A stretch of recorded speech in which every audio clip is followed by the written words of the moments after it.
निकलो बिलों से, निकालो अपने दिमाग के भूसों को बाहर, अपनी जुबान में मेरे नौजवानों ताकत पैदा करो।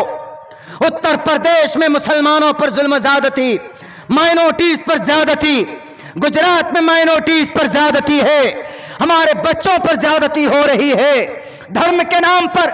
अगर धर्म पाप है तो पूछो श्री कृष्ण जी से, अगर धर्म पाप है तो पूछो धृतराष्ट्र से, जिन्होंने महाभारत के मैदान में संजू से कहा कि धर्मराष्ट्र कुरुक्षेत्र, साफ लफ्जों में कहा कि धर्मराष्ट्र कुरुक्षेत्र। कुरुक्षेत्र के मैदान में जो धार्मिक लोग हैं, जो धर्म को मानते हैं, धर्म के सेना हैं, जरा मुझे बताओ संजू, हमारे महाभारत के मैदान में क्या क्या हो रहा मैं जानना चाहता हूं। पूछा जाए श्री कृष्ण जी से, क्या सर, क्या गुरु जी, क्या महात्मा पुरुष जी, क्या धार्मिक बनना गुनाह है? क्या मजहब के रंग में रंगना पाप है? क्या दाढ़ी रखना पाप है? क्या टोपी रखना पाप है? क्या कुरान करीम हाथ में लेना गुनाह है? क्या अल्लाहु अकबर अजान देना पाप है, जुर्म है? अगर अजान देना पाप या जुर्म है तो क्यों कहा मातृमान, पितृमान, पितामान, चरित्रमान? क्यों कहा वेदात के अंदर, धर्म शास्त्रों के अंदर? लेकिन नहीं जनाब, आप और सब जानते हैं कि मौलाना कलीमुद्दीन साहब को गिरफ्तार करके जेल भेज दिया ताकि ये पता चले कि वाह वाह बहुत अच्छा काम किए। मौलाना कलीम साहब को अंदर कर दिया। देखो, यही मौजूदा सरकार ताकत बना सकती है, मौजूदा सरकार हमारे धर्म को बचा सकती। तुम्हारे कौन से धर्म है भाई? और तुम्हारा धर्म खतरे में था ही कब? सन 2014 से कुर्सी पर फस्ताई ताकत बैठे तो कह रहे कि हिंदू धर्म खतरे में है, हिंदू धर्म खतरे में। 600 साल 800 साल तक यहाँ पर मुस्लिम इंपेयर की हुकूमत रही, 600-700 साल तक कभी खतरे में नहीं पड़ी। उस वक्त में हमारे भारत के जो नॉन मुस्लिम भाई थे, हमारे हिंदुस्तान के अंदर जो गैर मुस्लिम भाई थे, जो आदिवासी थे, जो दलित थे, उस वक्त में जो यहाँ रहते थे, जो क्रिश्चियन थे, जो जैन थे, जो बौद्ध थे, किसी का धर्म खतरे में नहीं पड़ा। अब सन 2014 से कुर्सी पर आए कुछ लाल बुजक्कर लोग और लोगों को बेवकूफ़ बनाना शुरू कर दिया है। हिंदू भाइयों, तुम्हारा हिंदू धर्म खतरे में है। क्या हिंदू धर्म कोई प्रॉपर्टी के लूट कर भागने वाले हैं? कोई कौन लूट कर भागने वाला? लूट कर तो तुम्हारे यार दोस्त भाग रहे हैं इस देश को। मौलाना कलीम साहब का कोई गुनाह नहीं तो फौरन अरेस्टिंग हो जाती। और तुम्हारे लखीमपुर में किसान को कुचलने वाले मंत्री जी के बेटे 9 इंसानों की हत्या करता अपनी गाड़ियों में, उनके हाथ में हथकड़ी नहीं डलती है। 5 दिन बाद उनको अरेस्ट किया जाता है। मौलाना कलीम साहब का कोई गुनाह नहीं, उनको बेचारे को जुडिशियल कस्टडी में डाल देते। अब मंत्री जी के बेटे किसानों को रोन दे क्योंकि मंत्री जी के बेटे हैं वो, उनके लिए कानून व्यवस्था शायद अलग है, लेकिन नहीं, भारत का संविधान, भारत के आर्टिकल का 14 नंबर कहता इक्वलिटी बिफोर लॉ। मंत्री का बेटा हो कि एक चाय बेचने वाले का बेटा हो, इक्वलिटी बिफोर लॉ, सबके सब बराबर है। लेकिन करप्ट लोग कुर्सी पर बैठकर अपनी ताकत का नाजायज इस्तेमाल करते और धर्म को लड़ाने के लिए इस्तेमाल करते। मेरे भाइयों, मोहम्मद रसूलुल्लाह सल्लल्लाहु अलैहि वसल्लम 40 साल में नबूवत दी गई।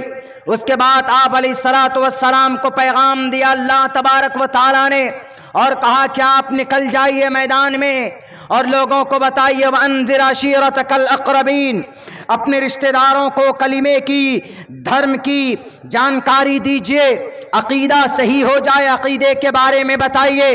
मोहम्मद रसूलुल्लाह निकले मैदान में, आप अलैहिस्सलाम ने लोगों को अल्लाह की वहदानियत सामने रखी तो चारों तरफ से यलगार होना शुरू हो गया। कभी कभी आपको मक्कतुल मुकर्रमा के सहन में आप जब इबादत करने पहुंचते थे तो आपके गर्दन पर ओजड़ी डाल दी जाती थी, कभी कभी आपके गर्दन में कपड़े डालकर ऐसे घुमाया जाता था, और कभी तो अबू जहल आपके सर के ऊपर ईंट या पत्थर मारकर लहूलुहान कर देते थे। मेरे भाइयों, मेरे साथियों, बताएं दुनिया के अंदर कोई ऐसा महापुरुष हो जिन्होंने फिर भी इतने जुल्म बर्दाश्त करके, इतनी सारी परेशानियां बर्दाश्त करके, इतने सारे तकलीफों का सहन करके उन्होंने उनके हक में दुआएं की कि अल्लाह इन कौमों को हिदायत दे दे, अल्लाह इनको समझदारी दे दे। ये पाप और जुर्म नहीं है, ये जबरदस्ती वाली कोई बात नहीं है, बल्कि सिर्फ ये कहते थे एक अल्लाह के सामने सर झुका लो, तुम्हारी कामयाबी मुकद्दर हो जाएगी, तुम दुनिया में भी कामयाब बनोगे, मरने के बाद भी कामयाबी तुम्हारी कदम चूमेगी। अल्लाह के नबी अलैहिस्सलाम ने तो किसी पर जुल्म नहीं किया था। कुछ लोग कहते नहीं जनाब मोहम्मद रसूलुल्लाह ने तो 23 जंगें लड़ी, 23 गज़वात में आप शामिल हुए, आपके पास 9 तलवार थी। इल्जाम लगाते हैं कि मोहम्मद रसूलुल्लाह he was a very violent person, वो बहुत ज्यादा जालिम और बहुत ज्यादा क्रूरता के साथ उनकी जिंदगी थी। बिल्कुल गलत, कोई बेस नहीं। आप अलैहिस्सलाम 13 साल तक मक्का में रहे, मोहम्मद रसूलुल्लाह ने 13 साल तक भूखे रहे, प्यासे रहे, पागल मजनू दीवाना कहा जाता था। ये पागल हो गया, मजनू हो गया, दीवाना है, कोई इनकी बात मत सुनो।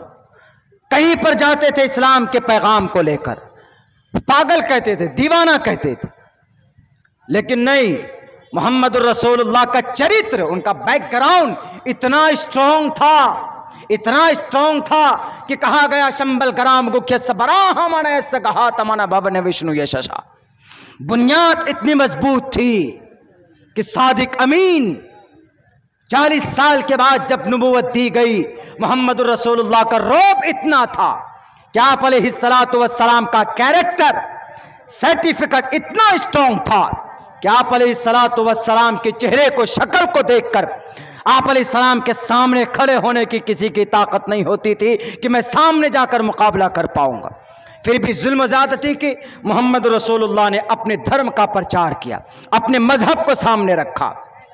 मजहब का प्रचार करना आज के ज़माने में अगर कोई करता है तो ये हमारे मोहम्मद रसूलुल्लाह का, कुरान का, शरीयत का ये पैगाम हम करेंगे और हम कर सकते हैं, हमको कोई मना नहीं कर सकता। लेकिन मेरे भाइयों, आज हम कमज़ोर क्यों पड़ गए हैं? आज हम कमज़ोर पड़ गए। आज हमारे बीच में, हमारे दरमियान में, पहली बात तो धार्मिक नॉलेज की जानकारी नहीं है नौजवानों को भी। धार्मिक, हमारे मजहबी, अपने मजहब की जानकारी रखना आपके लिए निहायत ज़रूरी, अपने धर्म की जानकारी रखना निहायत ज़रूरी। एक लड़का हमसे पूछता है महाराष्ट्र से फ़ोन करके, मौलाना अब्दुल्ला साहब, आप हमको संस्कृत में अल्लाह का नाम, मोहम्मद रसूलुल्लाह का नाम, मोहम्मद रसूलुल्लाह के अब्बा का नाम, उनके बेटों, मोहम्मद रसूलुल्लाह की बेटियों का नाम, उनके दामाद का नाम।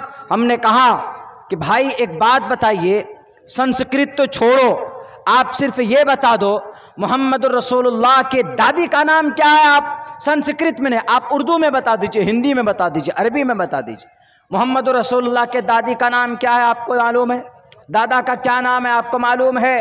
दादा का नाम तो बता दिया उन्होंने, हमने कहा दादी का नाम बता दीजिए तो आपको पता है। मोहम्मद रसूलुल्लाह के दामाद कितने थे आपको मालूम है?